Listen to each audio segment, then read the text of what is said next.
नमस्कार, मैं हूं कायनात खान। आप देख रहे हैं social TV prime time bulletin.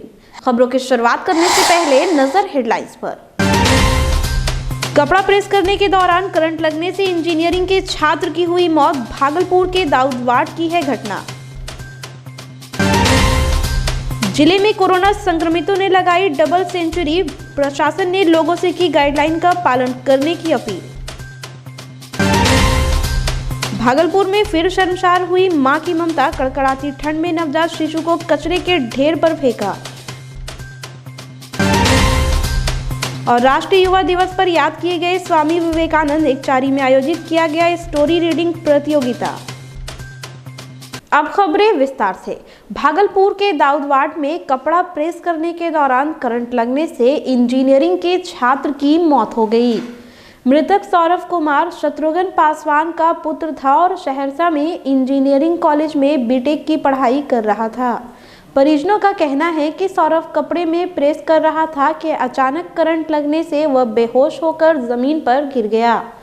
आनंद फानन में परिजन उसे आदमपुर स्थित तपस्वी नर्सिंग होम ले गए, जहां से उसे मायागंज रेफर कर दिया गया।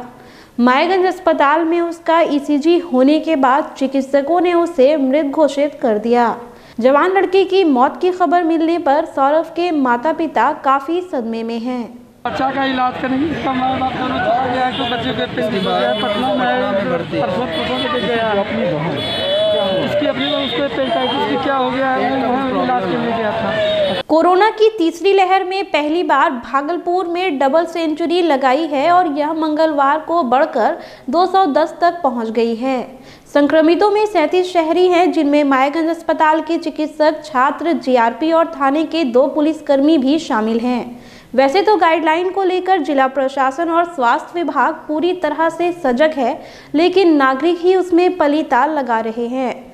वहीं खतरे की घंटी के बीच सिविल सर्जन उमेश प्रसाद शर्मा ने बताया कि तीसरी लहर के संक्रमण से निपटने के लिए स्वास्थ्य विभाग पूरी तरह से तैयार है।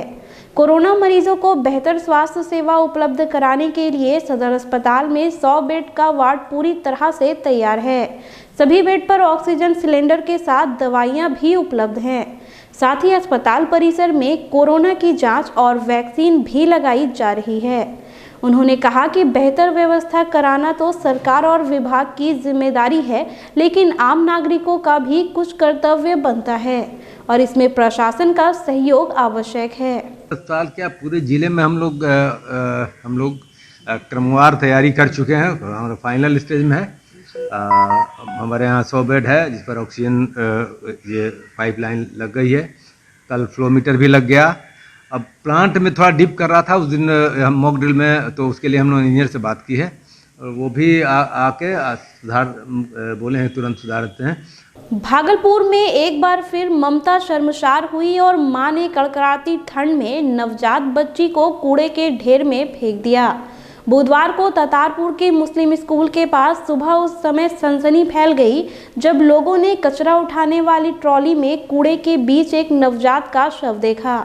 निर्मम मां की इस करतूत पर वहां मौजूद हर कोई हैरान और गुस्से में था। नवजात शिशु का शव देखते ही लोगों ने शोर मचाना शुरू कर दिया और पुलिस को इसकी सूचना दी। आश्चर्य की बात यह है कि कूड़ा उठाने वाला भी मजदूर नवजात को नहीं देख सका और उसे कचरे के साथ ट्रॉली में डाल दिया। बता दें कि पहले भी शहर में कई ऐसी घटनाएं हो चुकी हैं जिसमें नवजात या शिशु भ्रूण कूड़े के ढेर या झाड़ियों में मिले हैं। पुलिस उस जगह लगे सीसीटीवी कैमरे की मदद से उस निर्दयी माँ बाप की तलाश कर रही है जिसने यह जघन्य कृत्य किया है। पहले पता नहीं चलता था, हम लोग जैसे आए तब देखे, जब कूड़ा भरने बारे भरना है तब हम देखे। हम लोग तो काम करने वाले आदमी हैं। नहीं। जगदीशपुर प्रखंड में मध्य विद्यालय जगदीशपुर समेत सभी शिक्षण संस्थानों में स्वामी विवेकानंद की जयंती राष्ट्रीय युवा दिवस के रूप में मनाई गई। इस अवसर पर स्वामी विवेकानंद जी के चित्र पर माल्यार्पण कर शिक्षक व छात्रों ने जिंदगी को हाँ और नशे को ना कहे की प्रतिज्ञा ली। प्रधानाध्यापक आशुतोष चंद्र मिश्र ने बताया कि नेशनल युद्ध दिवस पर बच्चों के बीच ऑनलाइन क्विज, वाद विवाद तथा भाषण प्रतियोगिता भी आयोजित कराई गई। मौके पर अमित रंजन, राजन झा, प्रणव पांडे समेत अन्य छात्र और शिक्षक मौजूद थे। भागलपुर में लगातार बढ़ रहा कोरोना संक्रमितों का आंकड़ा भले ही लोगों को डरा रहा है, लेकिन शहर के लोग हैं कि मानते ही नहीं हैं। लोग कोरोना की दूसरी लहर को भूलकर खुलेआम इस जानलेवा बीमारी को आमंत्रण दे रहे हैं। बस अड्डा हो या रेलवे स्टेशन, हर जगह कोरोना के गाइडलाइन की धज्जियां उड़ाई जा रही है। ओमिक्रॉन की आशंका से अनजान इन रेलवे यात्रियों को रोकने के लिए स्टेशन पर ना तो रेल पुलिस और ना ही आरपीएफ के जवान सक्रिय नजर आ रहे हैं। ट्रेनें कम रहने की वजह से गाड़ियों में भीड़ तो खूब उमड़ रही है, लेकिन यात्रियों को सोशल डिस्टेंसिंग का ख्याल नहीं है। स्टेशन पर गाड़ी लगते ही भेड़ बकरियों की तरह यात्रियों में एक दूसरे को धकेलते हुए सीट लेने की होड़ लग जाती है। ऐसे में रेलवे यदि समय रहते कोई कदम नहीं उठाता है तो यात्रियों के लिए यह जानलेवा साबित हो सकता है। कुछ ऐसा ही हाल बस स्टैंड का है, जहां टिकट काटने वालों से लेकर यात्री तक कोरोना गाइडलाइन के नियमों की खुलेआम धज्जियां उड़ा रहे हैं। शहरवासी बढ़ती महंगाई और कोरोना को लेकर भले ही भयभीत हैं, लेकिन इस वर्ष मकर संक्रांति में लोकल फॉर वोकल का जादू सर चढ़कर बोल रहा है। स्थानीय दुकानदारों का कहना है कि अन्य वर्ष की अपेक्षा इस वर्ष तिलकुट की बिक्री कहीं ज़्यादा है। इसके पहले यहाँ के बाज़ारों में गया, आगरा, राजस्थान व कानपुर के तिलकुट की बिक्री काफ़ी होती थी, लेकिन लोगों की पहली पसंद स्थानीय कारीगरों द्वारा बनाए गए तिलकुट है। कारण बताते हुए एक तिलकुट व्यवसायी विनय कुमार ने बताया कि यह प्रधानमंत्री के वोकल फॉर लोकल की मुहिम का असर है। पहले हम लोग बाहर का तिलकुट लाकर बेचते थे, लेकिन अब खुद तैयार करते हैं, जिसे खूब पसंद किया जा रहा है। पंकज ने बताया कि कारीगर तो बाहर के हैं, लेकिन निर्माण सामग्री यहाँ की है। तिलकुट के इस बार पहले से कुछ ज़्यादा खरीदारी हो रही है। जहाँ तक पहले की खरीदारी थी कि पहले बाहर का माल हम लोग ला करके बेचते थे, अब ज़्यादातर कोशिश कर रहे हैं कि हम लोग जो प्रधानमंत्री जो हम लोग को ऐड दिए हैं, ज़्यादातर हम लोग लोकल ही माल हम लोग बेचने की कोशिश कर रहे हैं।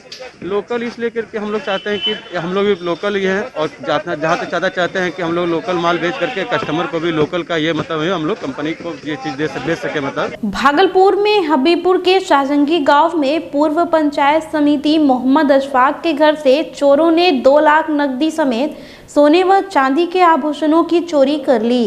अशफाक की पत्नी नुसरत जबी ने बताया कि मेरे पति कारोबार के सिलसिले में उड़ीसा गए थे और मैं मायके गई थी।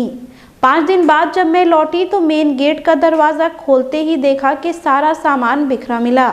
अलमारी का लॉकर टूटा हुआ था और घर में रखे 2 लाख नगद, 7 तोला सोना, 95 तोला चांदी और कई कीमती सामान गायब थे। चोर इतना शातिर था कि पहले उसने घर में लगे सीसीटीवी कैमरे का वायर काट दिया और डीवीआर भी लेकर चले गए। वहीं घटना की सूचना मिलने पर हबीबपुर थाना अध्यक्ष कृपा सागर घटनास्थल पर पहुंचकर मामले की जांच कर रहे हैं। मेरे यहाँ डकैती हुई है। हम यहाँ से माँ के यहाँ गए 5 दिन के लिए, तो मेरे यहाँ डकैती हुई। हम वहाँ से जैसे आए तो हम बाहर का ताला लगा हुआ था, हम खोले तो देखे वहाँ मेरा ताला पूरा बाहर का टूटा हुआ था। मेरे यहाँ से 96 भर चांदी था, 7 भरी सोना था, 2 लाख रुपया था। शहर के वाटर वर्कर्स समेत विभिन्न शैक्षणिक संस्थानों में बुधवार को स्वामी विवेकानंद की जयंती को राष्ट्रीय युवा दिवस के रूप में मनाया गया। कार्यक्रम के दौरान विवेकानंद की प्रतिमा पर माल्यार्पण कर उन्हें श्रद्धांजलि दी गई। वक्ताओं ने जीवनी पर प्रकाश डालते हुए उनके मार्गों पर चलने का संकल्प लिया।